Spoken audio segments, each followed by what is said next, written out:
ಕೌಟುಂಬಿಕ ಕಲಹ ಹಿನ್ನೆಲೆಯಲ್ಲಿ ಸ್ನೇಹಿತನಿಗೆ ಸುಪಾರಿ ಕೊಟ್ಟು ಪತಿಯೇ ಪತ್ನಿಯನ್ನ ಕೊಲೆ ಮಾಡಿಸಿರುವ ಸಿನಿಮೆಯ ಘಟನೆ ತಾಲೂಕಿನ ಯಕಶೆಟ್ಟಿಹಳ್ಳಿಯಲ್ಲಿ ತಡವಾಗಿ ಬೆಳಕಿಗೆ ಬಂದಿದೆ ಎಂದು ಜಿಲ್ಲಾ ಪೊಲೀಸ್ ವರಿಷ್ಠಾಧಿಕಾರಿ ಮೊಹಮ್ಮದ್ ಸುಜೀತಾ ತಿಳಿಸಿದರು. ನಗರದ ತಮ್ಮ ಕಚೇರಿಯಲ್ಲಿ ಮಾಹಿತಿ ನೀಡಿದ ಅವರು, ಶೀಲಾ ಎಂಬ ಮಹಿಳೆಯೇ ಕೊಲೆಯಾಗಿದ್ದು ಹಾಡಹಗಲೇ ಕೆಲವೇ ಕ್ಷಣಗಳಲ್ಲಿ ಶೀಲಾಳ ಜೀವ ತೆಗೆಯುವ ರಕ್ಕಸನ ಕೃತ್ಯ ಸಿಸಿ ಕ್ಯಾಮೆರಾದಲ್ಲಿ ಸೆರೆಯಾಗಿದೆ. ಪತ್ನಿ ಹತ್ಯೆಗೆ ಪತಿ ಜಗದೀಶ್ ಸುಪಾರಿ ನೀಡಿದ್ದು ಆತನ ಸ್ನೇಹಿತ ರಾಜಶೇಖರ್ ಎಂಬುವರನ್ನ ಪೊಲೀಸರು ಬಂಧಿಸಿದ್ದಾರೆ. ಈ ಕೃತ್ಯದಲ್ಲಿ ಭಾಗಿಯಾಗಿದ್ದಾನೆ ಎನ್ನಲಾದ ನಿರ್ಮಾಣಯ್ಯ ಎಂಬಾತನ ಪತ್ತೆಗೆ ತಂಡ ರಚನೆ ಮಾಡಿದ್ದು ಈಗಾಗಲೇ ಹುಡುಕಾಟದಲ್ಲಿದ್ದಾರೆ. 2 ದಶಕಗಳ ಹಿಂದೆ ಶೀಲಾ ಜಗದೀಶ್ ಮದುವೆಯಾಗಿದ್ದರೂ ಆರಂಭದಲ್ಲಿ ಸಂಸಾರ ಚೆನ್ನಾಗಿಯೇ ಇತ್ತು.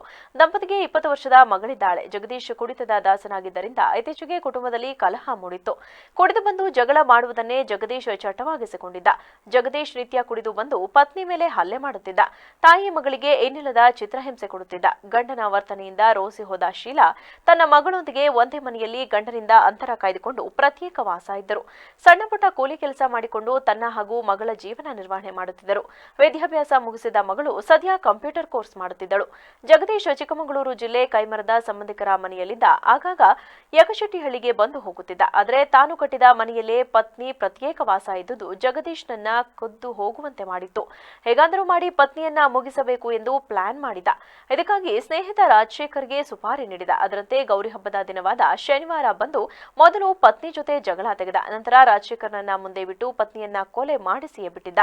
ರಾಜಶೇಖರ್ ಶೀಲಾಳ ಕುತ್ತಿಗೆ ಬಿಗಿದು ಕೊಲೆ ಮಾಡಿದ್ದ. ನಂತರ ಇಬ್ಬರು ಸೇರಿ ಮೃತದೇಹವನ್ನ ಗೋಣಿ ಚೀಲದ ಒಳಗೆ ಹಾಕಿ ಅದಾದ ಮೇಲೆ ಏಣದಂತೆ ಕಲ್ಲು ಕಟ್ಟಿ ಮನೆಯ ಸಮೀಪವೇ ಇದ್ದ ಕೆರೆಯಲ್ಲಿ ಮುಳುಗಿಸಿ ದುರುಳರು ಎಸ್ಕೇಪ್ ಆಗಿದ್ದರು.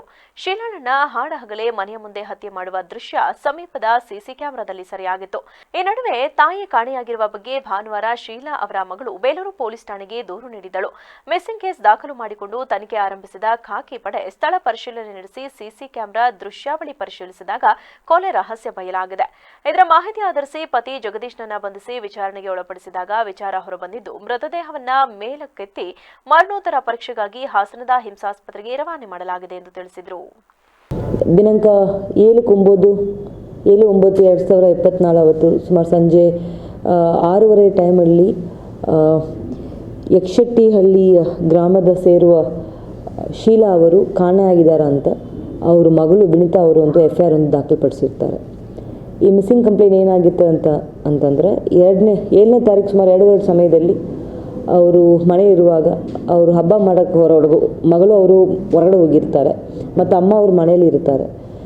ಸುಮಾರು ಇದು ಕೊಲೆ ಆಗಿರೋದು ಗಂಡ ಹೆಂಡತಿ ವಿಚಾರದಲ್ಲಿ. ಗಂಡ ವೈಫಿಗೆ ಸಾಯಿಸಿರೋದು. As per the complaint version ದೃಶ್ಯಾವಳಿಯಲ್ಲಿ ಯಾರು ಕಣ್ಣು ಬರ್ತಾ ಇದೆಯೋ ಅವ್ರ ತಂದೆ ಥರ ಇದ್ದಾರಾ ಅಂತ ಅವರು ಹೇಳಿದ್ದಾರೆ.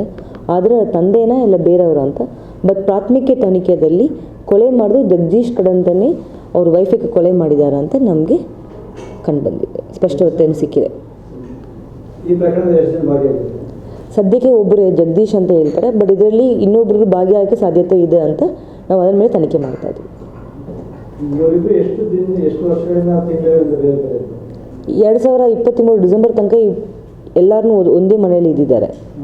ಅಮ್ಮ ಅಪ್ಪ ಮತ್ತು ಮಗಳು ಅದು 3 ಜನ ಒಂದೇ ಮನೆ ಇದ್ದಾರೆ.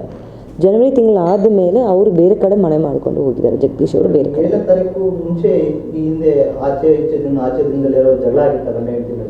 ಡಿಸೆಂಬರ್ ತಿಂಗಳಲ್ಲಿ ಒಂದು ಜಗಳ ಆಗಿದ್ದ ಕಾರಣನೇ ಅವರು ಬೇರೆ ಕಡೆ ಸೆಪ್ರೇಟ್ ಆಗಿ ಹೋಗಿದ್ದಾರೆ. ಅದಾದಮೇಲೆ ಇತ್ತೀಚೆಗೆ ಇನ್ ದ ಲಾಸ್ಟ್ 8 ಮಂತ್ಸಲ್ಲಿ ಯಾವುದೂ ಇಲ್ಲ. ಸದ್ಯಕ್ಕೆ ಮದುವಾದ 4-5 ವರ್ಷದ ಮೇಲೆ ಸ್ವಲ್ಪ ಗಂಡು ಹೆಂಡತಿಗೆ ಸ್ವಲ್ಪ ಜಗಳ ನಡೀತಲೇ ಇತ್ತು. ಇವನು ಗಂಡ ಜಗದೀಶ್ ಯಾವಾಗಲೂ ಕುಡ್ಕೊಂಬಂದು ಹೆಂಡತಿ ಹೊಡೆಯೋದು ಎಲ್ಲ ಮಾಡ್ತಾಯಿದ್ದ. ನಾವು ಕೂಡ ಪೊಲೀಸ್ ಸ್ಟೇಷನ್ನಿಗೆ ಹೋಗಿ ಎಲ್ಲ ಹೇಳಿ ಮಾಡಿ ಎಲ್ಲದು ಸಾಕಾಗೋಯ್ತು ನಮಗೆ. ಅವ್ನು ಕುಡಿಯೋದು ಬಿಡಲೇ ಇಲ್ಲ ಯಾವ ಕಾರಣಕ್ಕೂ. ಕುಡ್ಕೊಂಬಂದು ಹೆಂಡತಿ ಹೊಡೆಯೋದು ಮೊದಲು ಮಾಡ್ತಲೇ ಇದ್ದ. ಆ ನಂತರ ಏನಾಯಿತು, ಒಂದು ಮನೆ ಕಟ್ಟಿದಾಗ ಏನಾಯಿತು, ಹೆಂಡತಿ ಹೆಸರಲ್ಲೇ ಮನೆ ಕಟ್ಟಿದ. ಅವಾಗ ಮತ್ತೆ ಗಲಾಟೆ ಶುರುವಾಯಿತು. ಅವಾಗ ಏನಾಯಿತು, ಶುರುವಾದಾಗ ಹೆಂಡತಿಗೆ ಮನೆ ಬಿಡಿಸಿ ಅವನ್ನ ನೀನು ಇರಪ್ಪ ಅಂತ ಇದು ಮಾಡ್ದು. ಅವ್ನು ಸಪ್ರೇಟಾಗಿ ವರ್ಷಿಸಿದ್ದ ಆ ಮನೇಲೆ. ಕೊನೆಯ ನಂತರ ಹ್ಯಾಂಡ್ ಪೋಸ್ಟಿಗೆ ಹೋಗಿ ಬಾಡಿಗೆ ಮನೆ ಮಾಡ್ಕೊಂಡಿದ್ದ. ಈಗ ಬಾಡಿಗೆ ಮನೆ ಮಾಡ್ಕೊಂಡು 3 ತಿಂಗಳಾಯಿತು. ಈಗ 3 ತಿಂಗಳಾದಮೇಲೆ ಅವನು ಈಗ ಏನು ಮಾಡಿದ್ದಾನೆ ಅಂದರೆ, ತಾಯಿ ಮಗಳು ಇಬ್ಬರು ಇದ್ದರು. ಮಗಳು ಈ ಗಣಪತಿ ಹಬ್ಬ ಅಂತೇಳಿ ಗಣಪತಿ ನೋಡೋಕ್ಕಿಂತಲೇ ಊರೊಳಗೆ ಹೋಗಿದ್ದಾಳೆ, ಯಕಶೆಟ್ಟಿಹಳ್ಳಿ ಊರೊಳಗೆ. ತಾಯಿ ಒಬ್ಬಳೇ ಮನೆ ತಂದಿದ್ದಾಳೆ. ಇದ್ದಾಗ ಇವನು ಏನು ಜಗದೀಶ ಅವನು ಈ ಬೇರೆಯವ್ರ ಜನ ಬಿಟ್ಟು ತನ್ನ ಹೆಂಡತಿನ ಕೊಲೆ ಮಾಡಿಸಿದ್ದಾನೆ.